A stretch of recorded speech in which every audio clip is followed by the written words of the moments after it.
Oke. Beli di mana Papa beliin dong sekalian.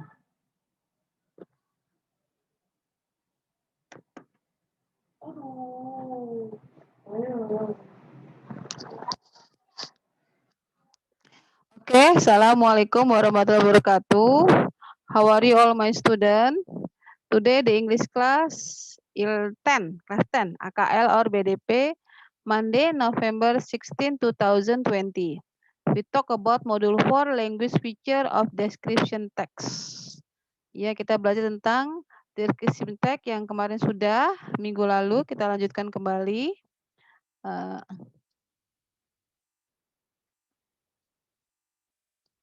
Alright, what is descriptive text? Descriptive text has some language feature as follow.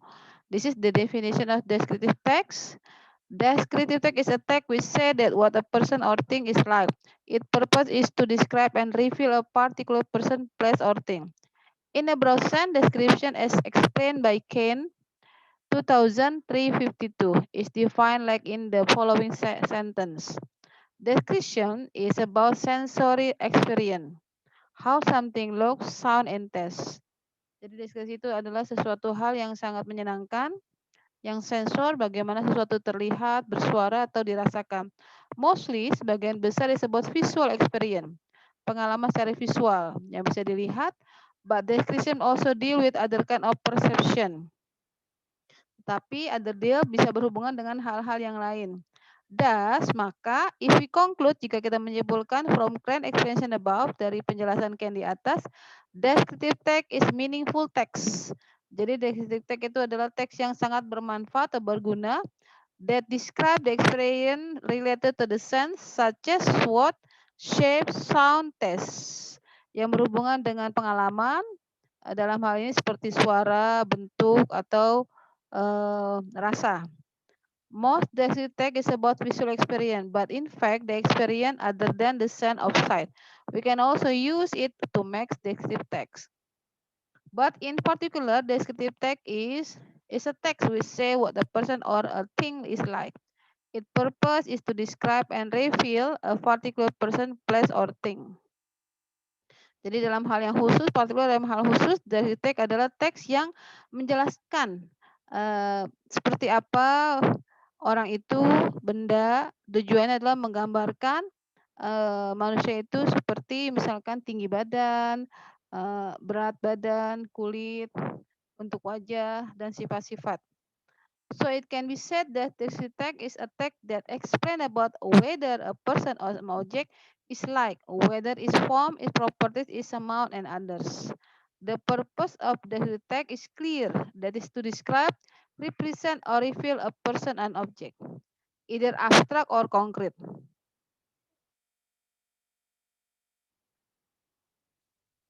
And here about the structure of descriptive text. Ada strukturnya, susunan kalimatnya. Identification. Contain about the introduction of person, place, mean, animal, or another will describe. Description. Contain a description of something such as animal, things, place, or person by describing its feature, form, color, or anything related what the writer describe. Jadi identifikasi penjelasan yang berisi tentang pengenalan dari orang, place, tempat, animal, binatang, atau apa yang akan digambarkan. Deskripsi gambarannya, konten berisi dari gambaran seperti binatang, thing, benda, tempat, atau orang. Yang berhubungan dengan bentuk, warna, atau apa yang ingin penulis gambarkan. Purpose of descriptive text. Tujuan dari descriptive text adalah describe person, menjelaskan orang, or describe particular person, thing, or place, atau menjelaskan orang khusus, tempat khusus, atau benda-benda yang khusus. Oke, example in here, Bandengan Beach. Pantai Bandengan, my house, rumah saya, Borobudur Temple, or Uncle Jim. And adjective, use adjective to clarify the noun. Penggunaan kata sifat untuk menjelaskan kata benda. Example, beautiful beach, beautiful place, beautiful people, handsome man, the famous place in Jepara, and etc. dan lain-lain. And use of simple present tense, dan penggunaan tensesnya adalah kalimat simple present tense karena adalah menjelaskan pada saat sekarang ini. Oke, dilanjut ya, slide number 4.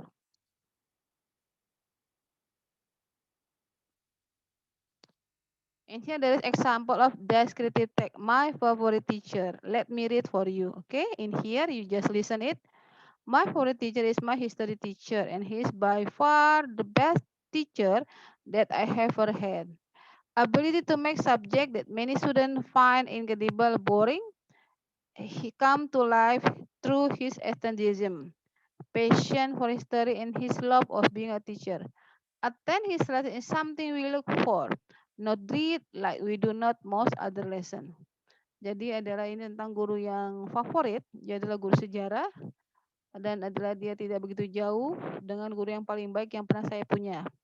Kemampuannya adalah membuat subjek sehingga siswa itu dapat menemukan sesuatu yang tidak boring melalui antusiasnya dalam mengajar, paparan kalimatnya, menjadikan dia guru yang terbaik. If ever so funny to watch him excited about something which happen every lesson, it's easy to know that he's getting excited because he begin bouncing up and down slightly in a way that no other 60 something year old would ever manage without looking completely ridiculous. He has thick dark with more and more gray streak this day.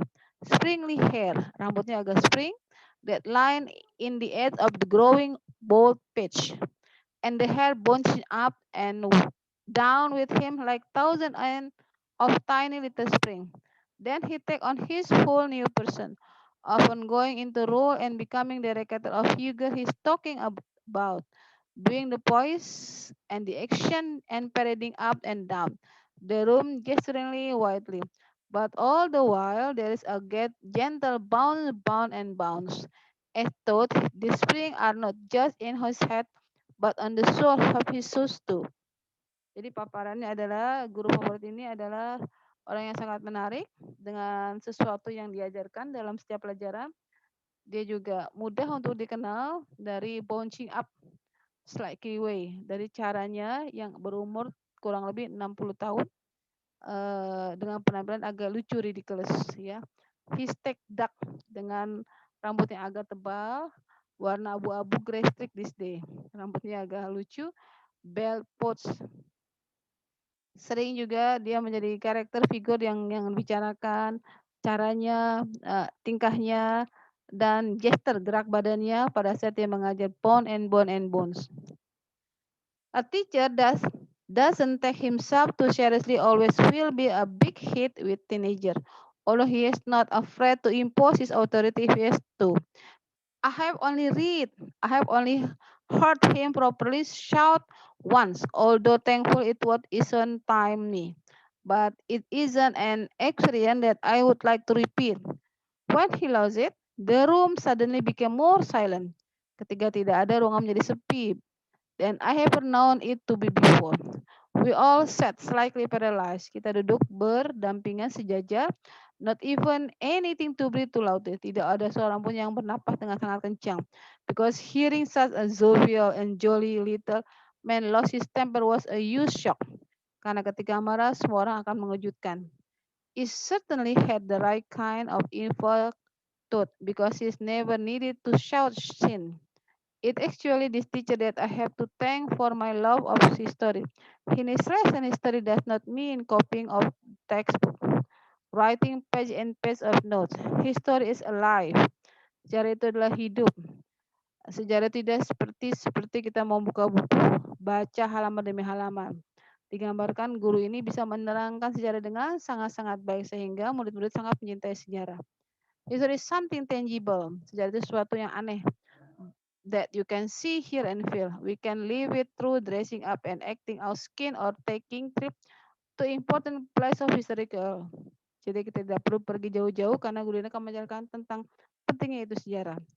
And although he's getting on years and may not be teaching for much longer, he will have an important place in history for many of his students because there has never been a teacher able to bring a subject to live in quite the same way he does. Okay, let's see the other example. It's about the tag about the person, my best friend Ernesto. Okay, you can read by yourself.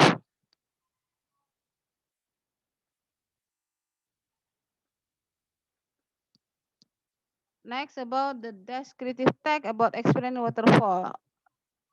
Cerita deskriptif tentang pengalaman di air terjun. Air terjun waterfall namanya Lembah Pelangi Waterfall. Di mana itu Lembah Pelangi Waterfall adalah lokasinya located in Sukamaju Pilat di Desa Sukamaju, Ulewulu Subdistrik Tamanggus Distrik Lampung Provinsi. Jadi daerah Desa Sukamaju, Ulu Belu Subdistrik, kecamatannya, desanya namanya Tanggamus, Lampung, Provinsi Lampung. The access to this place is quite difficult. Akses untuk ke tempat ini adalah cukup sulit because Ulu-Belu sub-district is a remote area. Tempatnya tertutup in Lampung with his hilly counter with make this to spot exclusive. Tempatnya curam yang membuat turis akan mengalami hal-hal yang mengejutkan. Lembah Pelangi Waterfall has two level where the water on the second level has two branches. Lembah Pelangi mempunyai dua tingkat. Level kedua mempunyai dua cabang. The height of the first level is 100 meter. Tinggi yang pertama adalah 100 meter, sedangkan yang kedua adalah dozen of meter. 2 kali dari dozen itu satu lusin dari 3 meter. Ya. The best enchantment of this waterfall is the rainbow which appear between the fell and the waterfall as the name suggests. And the last rocky hill accompanied by leafy trees will actually shooty by both your eyes. Tempatnya Rocky Hill, puncak pegunungannya ditemani oleh daun-daun yang sejuk yang akan memanjakan mata-mata kamu.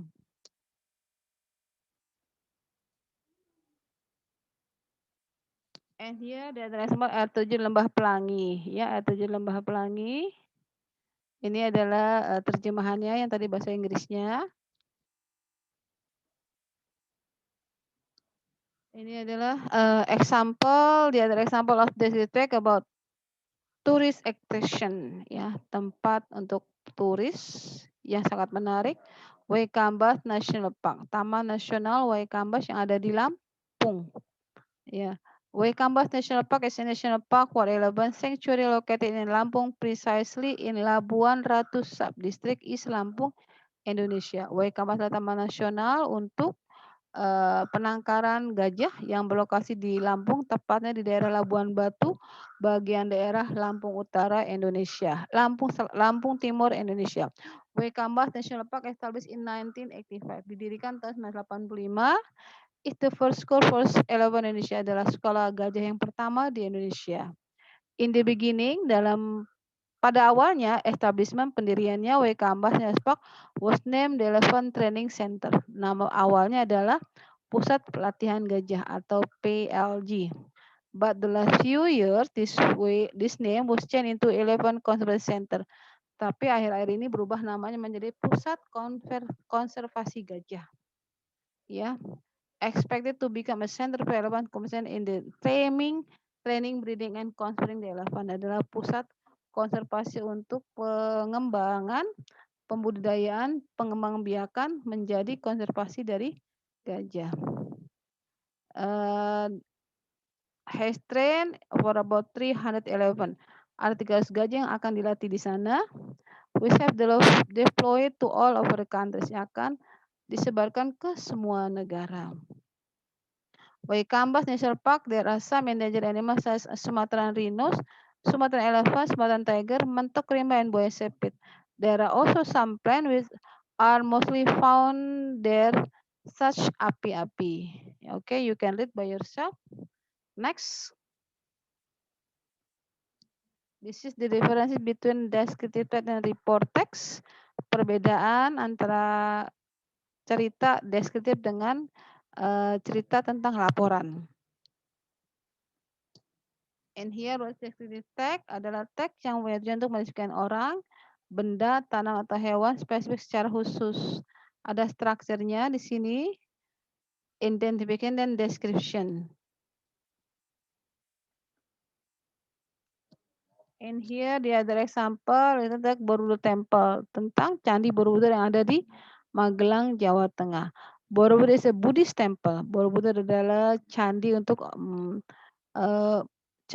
penganut agama Buddha. It was built in the 9th century, dibangun pada abad ke-9 di bawah kepemimpinan under Salendra Dynasty of Ancient Mataram Kingdom. Di bawah dinasti Salendra, kerajaan Mataram kuno. Borui is located in Magelang, berlokasi di Magelang, Central Java, Jawa Tengah, Indonesia. Borui is well known all over the world. Borui adalah candi yang sangat terkenal ke seluruh dunia. Is constructed and influenced by Gupta. Konstruksinya dipengaruhi oleh Gupta, arsitek of India. Jadi seorang arsitek dari India. The temple is constructed on hill 46 meter high. Ya, berkonstruksi di atas 46 meter tingginya. Cukup tinggi. Consists of 8 step like stone terrace. Terdiri dari 8 stupa. Di sana yang terbuat dari batu. The first 5 terraces are square and surrounded by wall adorned with Buddhist sculpture in bas relief. 5 teras yang pertama adalah bentuknya segi empat dan dikelilingi oleh dinding yang dilukisin oleh pahatan-pahatan dari Buddha.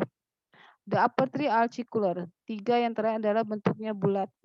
Each item is with a stupa at well self-stupa. Yeah, the entire structure is crowned by a large stupa at the center of top circle.